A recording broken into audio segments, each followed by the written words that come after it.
Israel যুক্তরাষ্ট্রের হামলায় ইরানের সর্বোচ্চ নেতা আয়াতুল্লাহ আলী খামেনি নিহত হওয়ার খবর ছড়িয়ে পড়ার সাথে সাথে ইরানের মাথা যেন কোনোভাবেই ঠিক নেই।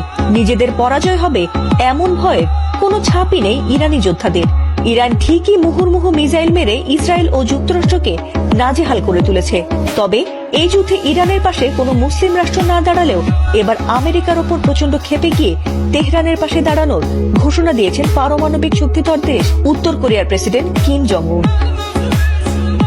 আমেরিকার শত্রু দেশ ইরানের সঙ্গে অনেক আগে থেকেই ভালো বন্ধুত্ব রয়েছে কিম জং উনের। আর ইরানের ওপর হঠাৎ ট্রাম্প নেতানিয়াহুর যৌথ বিমান হামলা মোটেই সহজভাবে নেননি উত্তর কোরিয়ার এই শক্তিশালী নেতা। সবার আগে তিনি এই হামলার প্রতিবাদ জানিয়ে বলেছিলেন যে ইরানে এটি তাদের মোটেই কোনো সামরিক হামলা নয়, বরং তা অবৈধ আগ্রাসন। এমনকি আন্তর্জাতিক আইনেরও লঙ্ঘন করে চলেছে তারা, এমনটি বলেছেন তিনি।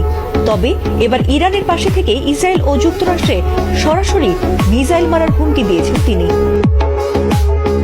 ইরানের পাশে থেকে কিম জং উনের এমন ঘোষণার পরপরই কিছুটা হলেও ট্রাম্পের কপালে দেখা দিয়েছে দুশ্চিন্তার ভাঁজ।